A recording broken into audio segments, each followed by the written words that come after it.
That's OKC, where the Thunder, with their 80 victories combined between the regular season and the postseason, arrived. What's up? He dabbed me up. I wasn't going to bother the young man walking in. And the Pacers turned it over at an historic clip in the first half. This Oklahoma City defense is just astounding. You see the hands in the passing lanes. Deflections are a point of pride within this team. And so is the play of every man on the floor. They are led by their MVP of the league, and that is Shai Gilgeous-Alexander. The lead is 12 at the half. But this Pacer team keeps hanging around, as they are wont to do. Here, again, it's defense, and it turns to offense. Off the Alex Caruso miss, Isaiah Hartenstein is there. With a putback hammer, the lead is down, back up to 13.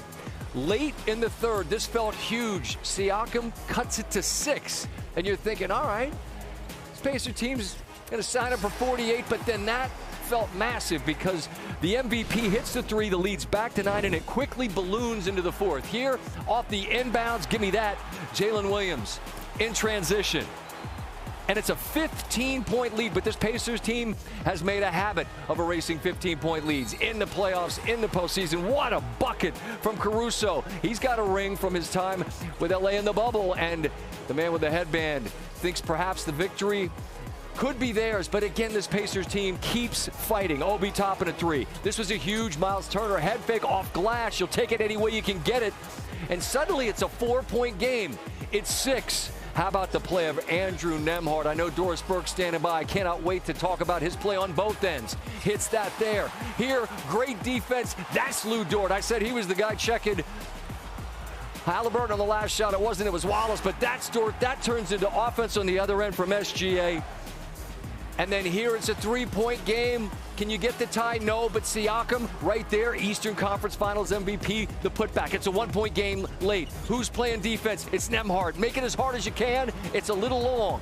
The rebound, Nesmith. Here comes the Pacers, and they have got a timeout. But they trust their man. That's Cason Wallace, who got the start tonight. My apologies to the misidentification. I was floor level and couldn't see over the crowd. That's the pops of Haliburton. That's John, and he's excited to see what his son continues to do. He doesn't seem to exhaust the number of these shots late, as this is what they do. You go back to round 1, game 5 against the Bucks, and that was a game that Milwaukee looked for all the world like they had won until in the very last moments, it's Ty Haliburton who takes it to the cup and wins it, and that ended Milwaukee's season. It was an 8-0 run. Ty Haliburton puts it to bed. Then game 2 on the road. Again, they've been road warriors against Cleveland. That was one of those, how the hell did they win this game moments? It's a step back from Haliburton, and he makes game winners the way most folks get out of bed in the morning. It just never ends. And then, of course, in New York, down 17 in the fourth to the Knicks in the Garden. And there, he steps back. He did tell me that night on SportsCenter, I thought I wasted the celly because he did go to the Reggie a little early, but they put 5 on the clock, and then they beat New York. And again, in a game 7, in a 7-game series, a short series, that first game is so monstrously important. OKC led the entire game until this shot with .3. We were waiting to come out here, and this building that was so loud all night absolutely stunned James. I've been joined now on the set by Tim Legler and Stephen A. Smith. And fellas, Stephen A., this is the first time we've spoken since I said hello before the evening start. But I'm sitting with Tim all night. Tim, we're preparing to come out here. I just told Ty, not one thing on this card, not one thing was about asking about Indiana winning, and now they've won again. How do they keep doing this? Well, I just sat down. I think I took about 22 note cards during the game. Throw them away. One page devoted to the Indiana Pacers at the end of the game because of what they did in the fourth quarter. It really defies description. I mean, and it's getting to the point. The number of shots that Tyrese Haliburton has made of significance in one postseason run. It's really incredible the way he's stacking them up, even on nights when maybe he is a little bit quieter than normal, which he certainly was tonight. He still has the poise to get to the spot he needs to, the patience to stay with the shot and make it. Look, they survived 25 turnovers because OKC was not converting those into points. and it kept him in the game. OKC usually buries you when you turn the ball over to that extent. 11 points off 25 turnovers. That's just not OKC numbers, and that's why Indiana was still in the game. Stephen, at the half, we were all apoplectic that this Pacers team looked like the stage was too big, looked like the moment was too much. They're turning the ball over at an historic clip. 25 years, they've never turned the ball over that much, and they did in the first half. But they have the resolve. Yeah. To win in this building. What does it say to you about who this team is? It says to me a lot is that you can never count them out. They look like an AAU squad going up against an NBA squad in the first half. It was absolutely pathetic. They literally looked petrified because the ill-advised passes, you were throwing bounce passes to a 7-footer's feet. You were throwing passes in traffic. You were catching the ball in an outlet pass and turning around, and there was a Caruso or a Wallace or a Shea there to steal the ball. One time Haliburton had Shea one-on-one, blew by him and went up to the layup.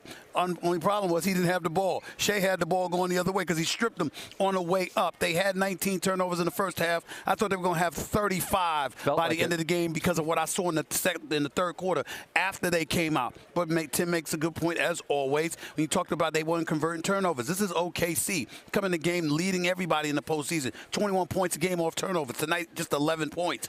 11-4. And then I think about Haliburton, and what can you say about this kid? I thought he looked like a deer in headlights for most of this game. But when it really, really counted, he made the shots. The rest of the NBA, regular season or overtime, last 15 seconds of a game with the game on the line to tie or to take the lead, the rest of the league in the postseason was 4 of 26. All right. Haliburton, 5 for 5. 4-game winners. They're calling him Halle Curry right now. Yeah. That's what they're calling him. Well, that's what they're calling him right now. I know, and I don't know what else to say. Well, the question of star/superstar has been bandied about, and I understand that. Superstars should be reserved for the very highest level, and there's only space for so many, right? There's VIP in the club, and then there's VIP up there where only the true greats can go. If this young man continues to make shots like this at this point in the season against New York and now here, this is the finals, fellas. Yeah. That's how you become legendary. This is the stuff that they put on the highlight reels 30 years from now. You make your money in the regular season. You make your legacy in the postseason. And the very special quality that he has, and he's done it time and time again in the postseason. That's an incredible number that you just threw out there. He has the rare ability, despite how his night has gone to that point, to slow the game down in the game's biggest moments and to shoot the ball with the same exact muscle memory that he does all the time. And he talked to you about it. He said, yeah, I work on this all the time. That doesn't prepare you for having the nerve you have to have in those moments. And by the way, these 4-game winning shots that he's had in each round of this postseason, 1 came with 10 seconds left, 2 came with 1 second left, another 1 came at the buzzer. The brother shows up when it counts most. Give him credit where credit is due. That's why he led SportsCenter with you tonight. There's a meme or a GIF or whatever the hell it's called. I'm old. I get it confused about Sam Cassell. You know what I'm talking about. You need a wheelbarrow for what this man's carrying around with him. The guts, the minerals, the stones, whatever you want to call it, but the skill to make these shots. Shea Gilgeous-Alexander on a loss not a lot of folks saw coming. As much as we can, we just got to treat it like every other game. Every other situation we've been in. Yes, we haven't been in this situation, but it doesn't mean our character has to change or what we did last time. It's still basketball, it's still the game of basketball that we grew up playing. The rules don't change just because we're in the finals. So it's like we've been in this situation before. In the other situation, we handled it well. We were better for game 2, and that's the goal. Tim, on your right, third row. Tim McMahon, ESPN. Shea, I'm sure you are aware of just the crazy clutch run that Haliburton's on in the playoffs all season long, really. He's got the ball in his hands. Last seconds ticking down. What's that feel like for you? I don't know. It happened so fast. I feel like we got matched. He got down going right, pulled up from midi, and knocked down the shot. I don't know. It didn't feel like anything crazy. He just made a play with the time winding down. Made a good play. Doris Burke alongside, and I'm going to get to the young man I know you want to talk about, and I imagine his college coach is going to be interested to hear you rave about the offense and defense of Nembhard. But just first, it happened so fast. That's what Shea just said. You're calling it in real time. Did you sense that was even possible? Because I told Tyrese, look, I'm being honest. I never felt like that was going to happen, and then there it did. What did you make of what just played out? The final buzzer sounded. Richard and I looked at each other. We said, we're both stunned. Right. I mean, as it unfolded, we were absolutely stunned. And why, I don't know, Scott. Because this is a team that has consistently performed in the clutch. They're 7-1, and they have this maturity about them that they just keep playing, understanding that they have been the best shooting team and the best three-point shooting team. And to me, the first half was about their last opponent plays at one of the slowest paces. To get accustomed to the handsiness, the physicality, the swarming in the paint, it takes some time. Mike Conley said that in the first game in the Minnesota series. He said, you know they're coming quickly. You hear the footsteps, whether you are dribbling the ball or trying to shoot a three. And it takes a little bit of time, but boy, did they settle in. How about Obi Toppin? The first 3 minutes, it looked like the stage was too big, and then all of a sudden he starts raining threes. He settles in. It was a brilliant bounce back. It was incredible, and you're right, it ought not be. But again, this building feels different. This team has felt different. They have been boat racing people, 4 of their 12 wins by 30 or more, and it's getting away from them in the fourth. Yes. But then Indiana's ability to erase 15-point deficits now, that's the fifth time they've done it this playoff run. And I know that you want to talk about what Nembhard did, because it was both ends of the floor. And particularly late on the defensive side, what impressed you most? Well, let's remember he scored or assisted on 16 points in the pivotal fourth quarter. Okay, so you put the basketball in your secondary playmaker's hands. And what did he do? He did what Rick Carlisle asked his team to do over and over. If you're going to put it on the deck, you better do it decisively. So not only does he scores under pressure. And I think about that pocket pass he made to Miles Turner right inside the free throw line. They never got sped up. They didn't panic under duress of the deficit. They just kept playing. Special. I know Tyree's going to get a lot of love. Mr. Nembhard was fabulous. Okay, and they just kept playing after the stop, thanks in part to the Nembhard defense, and they just kept playing. As someone who knows a little something about this game, playing and coaching, to trust your guy who's earned the trust, what'd you make of that thought to just play on? I mean, it worked, but what'd you think of it in real time? So one of the things that Rick Carlisle talks about often, it goes back to his 2011 championship team, Scott, talks all the time about playing in flow. And when you trust a team like he trusts this team, the timeout probably didn't cross his mind. They're going to go up the floor. They're playing in tempo, and they're playing in an open floor. And Tyrese Haliburton, the ability. Overrate this, ladies and gentlemen, right? He just keeps making big shot after big shot. Stop it. It's amazing. It's the latest into any finals game in the last half century that a team took its first lead of the game. Down 15 in the fourth. In this place against this team, this Pacers squad refuses to let any moment be bigger than they are. And again, they have a lead in the series. Oklahoma City gets an opportunity to answer on Sunday. You'll be on the call. We'll be in the building. Look forward to talking then. Can't wait. Thanks, DB. Reaction from both coaches. First, the winning side. Rick Carlisle. His team has done it again. Erased a big deficit and gotten a victory on the road to go up 1-0. You know, they went up 15, and we just said, hey, let's just keep chipping away at the rock, you know. Got to keep pounding the rock, you know, and just chip away and hang in. And we've had a lot of experience in these kinds of games, and our guys have a real good feel for what it's all about, giving ourselves a chance. And we got fortunate, but made plays.